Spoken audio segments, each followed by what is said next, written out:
On a winter night in 1913, in a quiet house above the lake at Küsnacht, a man sat down at his desk, lowered his pen, and did something no physician of his standing would ever admit to in daylight. He let his own mind begin to come apart. Deliberately. He was 38 years old. He had a wife and 5 children, a thriving practice, a university post, and a reputation as the most promising mind in European psychiatry. The anointed heir of Sigmund Freud himself. And he had decided that the only way through what was happening to him was not up and out, but down, into the part of himself he could not command. What he found down there, he wrote into a great book bound in red leather, by hand, in careful monastic script, the letters drawn rather than written, with painted images crowding the margins and sometimes swallowing the whole page. Initials lit in gold and deep blue, serpents and towers and figures with the flat, solemn faces of medieval saints. The languages run together inside it, German giving way to Latin giving way to Greek, and across the spine, stamped in gold, a single Latin title, Liber Novus, the new book. He worked on it for the better part of 16 years, and then he closed it and locked it away, and never let the world read a line of it, not while he lived, not for decades after he died. Stop on that object for a moment, because the form of it is already a confession. This was the most modern of men, a clinician, a scientist, someone who had built a career on the claim that the mind could be studied with cold instruments, measured, mapped, explained. And when the deepest thing in his life demanded to be set down, he did not reach for a notebook or a case file. He reached backward, across centuries, for the shape of a sacred manuscript, the heavy parchment, the calligraphy, the dead languages, the illuminations laid down with a brush, the exact form a medieval monk would have used to copy out scripture by candlelight. With his own hands, a man of science made a holy book, not because he had found a religion, but because he had found something the language of the laboratory could not hold without spilling it, and the only vessel old enough and strong enough to carry it was the one human beings have always kept for the things too large to say plainly. The Red Book does not look like the record of a breakdown. It looks like a relic, and that was no accident. The strange thing is not that he hid it. Many serious people keep a notebook they would never publish. The strange thing is the reason he hid it. He did not bury the Red Book because it was the incoherent raving of a sick man. He buried it because it was the opposite, because it was lucid, and because it kept showing him one thing he could not unsee, and did not know how to say out loud with his name attached, that the voice he called I, the single, sovereign self he had trusted his whole life to be one continuous thing, was not one thing at all. This is the account of what Carl Jung met in the dark, and why he was right to be afraid of it. To understand why a careful scientist would do this to himself, one has to understand what had already broken. For years, Jung had stood at Freud's right hand, the chosen son of the new science of the unconscious, the man expected to carry the work into the next century. And then he wrote a book that said, in effect, that the master had stopped too soon, that beneath the personal wounds Freud mapped so well, there was a deeper layer, older than any single life, shared by everyone who had ever lived. Freud read it as betrayal. The friendship ended, and it did not end quietly. The community that had given Jung his name turned its back almost overnight. Colleagues stopped writing. The man who had been the golden child of the field was now, in the words of his former allies, not a scientist at all, but a mystic, which in that world was a way of saying he had lost his mind. He had not lost it yet, but he was about to. It began, as these things often do, as something in the air.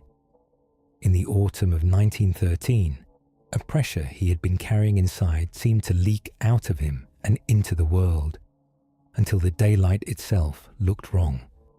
And then, on a journey alone, it arrived whole.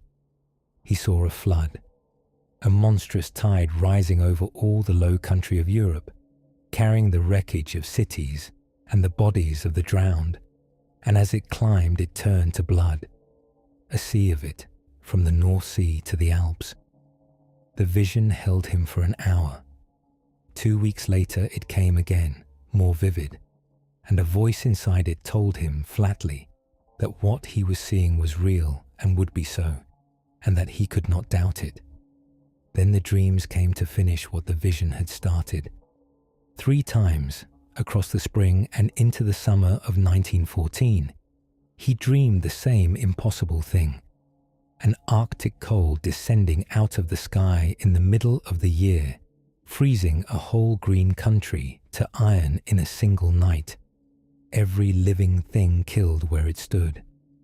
The 3rd time, the dream turned at the end.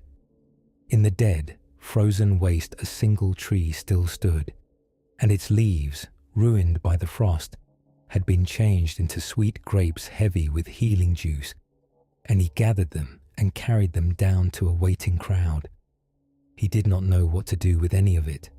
A killing frost, and out of the killing, something to feed people. He wrote it down, and he waited. He did what any psychiatrist would do with a patient who reported this. He reached for the diagnosis. He decided he was standing at the edge of a psychosis, that the blood was his own breakdown, wearing the mask of the world. And then, on the 1st of August, 1914, the armies moved, and the continent opened a wound that would take 70 million lives, and the rivers of Europe ran, in their way, exactly as he had seen.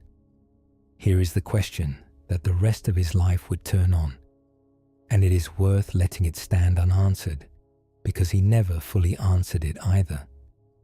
Was this the foresight of a mind tuned to something the rest of us are deaf to? Or was it a man cracking under unbearable pressure, who happened to crack in the same season the world did? He refused to choose, and that refusal is the whole key, because a lesser man would have grabbed one answer and held it like a railing. Either I am a prophet, or I am ill. Jung saw that both railings were a way of not looking, and he let go of both, and he kept looking. That is the moment the story turns, because at this point most people, faced with the floor giving way, spend everything they have trying to climb back to solid ground. Jung did the opposite. He decided to go down on purpose. His reasoning was almost unbearably honest. He was a doctor who asked his patients every day to descend into the worst of themselves and report back what they found. And he realized he had never once done it himself. He had a few theories of dubious value and the nerve to send other people where he had never been. He could not keep doing that, so he resolved to take the chance he asked of them, to lower himself into the images that were rising in him, and not flinch and write down everything. The method he built was simple and very old. He would sit and quiet the noise and imagine himself going down, a hole in the ground, a shaft, a descent, and he would treat the fantasy as completely real until it stopped being a fantasy he was making and became a place he had arrived in. And then he would let whatever lived there come up and speak, and he would answer it, and he would record both halves of the conversation. He had enough discipline left to keep one hand on the surface. When the emotion threatened to drown him, he had his breathing exercises, his old yoga drills, to pull himself back into the daylight long enough to steady himself. This is the part that gets lost when people call the Red Book the diary of a madman. A madman is carried under. Jung walked down and held the rope, and walked back up, and did it again the next night, for years. What looks from outside like a man losing control was a man practicing the most dangerous kind of control there is, the control it takes to let go on purpose and still find your way home. But the rope should not be mistaken for safety. The years he spent on this nearly ended him. There were nights when he was not sure which way was up, when the figures and the floods pressed so close that he could feel the edge of his own reason beginning to give, and he held on to the most ordinary things on purpose. His name, his address, the names of his children, the fact of his wife and his work, and the breakfast that would come in the morning. Like a man gripping a railing in a high wind, he said, long afterward, that the thing which kept him whole was knowing he had a real life waiting, that he was a husband and a father and a doctor with patients who needed him, and that no matter how far down he went, that life was a fact he could climb back toward. Without it, he believed, the descent would have swallowed him and not given him back. This is the cost the story usually leaves out. The book did not come cheap. It was bought with the most dangerous thing a person can wager, which is his own grip on the shared world, staked night after night on the chance of surfacing with something true. And the deeper he went, the more he began to suspect he was not the first, that the road he was cutting through himself was a road with very old ruts in it, because this descent down into a darkness that is somehow populated, to meet what waits there and come back marked, is one of the oldest shapes the human record keeps. It is the shape of the Greek hero rowing to the edge of the world to question the dead. It is the shape of Orpheus going under for what he loved and losing it on the threshold. It is the shape, far older still, of the Sumerian goddess who walks down through 7 gates into the underworld, and at each gate is stripped of one more thing she thought was herself, until she arrives below with nothing, and is killed, and is reborn. It is the shape of the woman at Delphi, who lowered her face into the vapor rising from the crack in the earth, and let a voice that was not quite her own speak through her, in riddles the priest wrote down. Strip away the costumes, and the same machine is running underneath every one of these. A person goes down into the dark. The dark is not empty. Something there speaks, and whoever comes back up is not the same one who went down. Jung had spent his life reading these stories. He knew the maps. What he had not understood until he was inside it was that they were maps of a real country, and that the country was in him. He was not inventing a new technique. He was reviving an ancient one that the modern world had paved over and forgotten it ever knew. The desert, he wrote, when it finally begins to bloom, brings up strange plants, and you will think yourself mad, and in a certain sense you will in fact be mad. That phrase carries the whole paradox the ancients understood, and we have lost. They had a word for the state where a person becomes the mouthpiece of something larger than themselves. They did not call it illness. They called it divine madness. And they ranked it among the highest things a human being could be given. And here is the part that should unsettle a modern person more than any vision of blood. Every culture that came before ours built a structure around this descent. The Greeks had the oracle and the mystery rites. Older peoples had the initiation, the ordeal sent out into the wilderness, the shaman taken apart by the spirits and put back together so that he could go where the others could not and return able to speak. They were not careless about it. They knew the descent could destroy a person, and so they hedged it on every side, with ritual, with elders, with a path marked out in advance, and someone standing at the top of it to pull the traveller back. They had a door and a doorkeeper and a way home. Ours is the first civilization in the long history of the species to have sealed the door completely. to have decided that the populated dark is nothing but a malfunction, a chemical error to be corrected, and that whoever goes down into it has not travelled anywhere at all, but has merely fallen ill.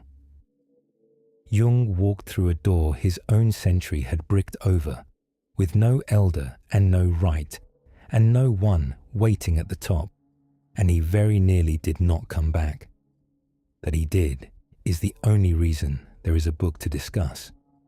But knowing the road had been walked before did not make it safe, because down at the bottom, Jung met the thing that would make him close the book and lock it. He met other people, inside his own mind, and they would not obey him. The first to come were an old man and a young woman. The old man had the bearing of a prophet, ancient, certain, with a black serpent coiled at his feet. The woman beside him was beautiful, and she was blind, and she carried the name of the dancer from Scripture who asked for a holy man's head on a plate. Jung knew exactly who they resembled, and being a careful man, he did what careful men do. He reached for the explanation. "These are symbols," he told himself. "The old man is my wisdom. The blind woman is my desire, blind because desire cannot see. They are parts of me, dressed up. I am simply watching my own psyche stage a play for my benefit." And the old man turned to him and said, "We are real, and we are not your symbols." The blind woman looked at Jung, though she could not see, and told him, with no question in it, that he would love her. He recoiled. He argued. He told her what she was, listed her crimes, refused. And she answered him not by pleading, but by simply repeating it, the way a fact repeats itself. "You will love me." They did not behave like puppets he was working. They pushed back. They knew things he did not know. They had opinions about him. They had an agenda of their own. And the longer he stayed down there, the harder it became to hold on to the comfortable idea that he was the author of the scene and they were only his furniture. What made the encounter unbearable was not that the figures were frightening. It was that they were reasonable. The old man would not let himself be collapsed into a tidy meaning. When Jung protested that a holy prophet and a blood-stained woman could not possibly belong together, that the pairing made no sense, the old man answered calmly that the two of them had been one since the beginning of time, that his sight and her blindness were married to each other and always had been. He argued like a man defending a truth, not like a fragment of a dream. He had reasons. He had patience. He made Jung feel, inside Jung's own mind, like the one who had failed to understand. And the blind woman could not be dismissed either. She pressed onto Jung a thing he was certain he was not, held a meaning against him he did not want, and kept to it without ever raising her voice, until the refusal began to feel less like a symbol behaving oddly and more like a will that simply would not yield. Every move he made to stay in charge, naming them, explaining them, ranking them as parts of himself, they absorbed and answered and went on being exactly themselves. That is the moment a person's whole picture of the mind quietly cracks. Not when the inner figures turn frightening, but when they out-argue the one who is sure he made them. When the thing taken for a puppet turns its head and makes the better case. A hallucination can be waved away. It is much harder to wave away something inside a person that is plainly more patient, more certain, and in some ways wiser than the self that is trying to do the waving. This is the discovery the whole Red Book circles, and it is the one he could not say in public. Listen to what it actually means. We are taught, from the inside, that the mind is a single room with a single occupant. Me, the thinker, the one who decides what to think next. The voice in your head is your voice. The thoughts are yours because you made them.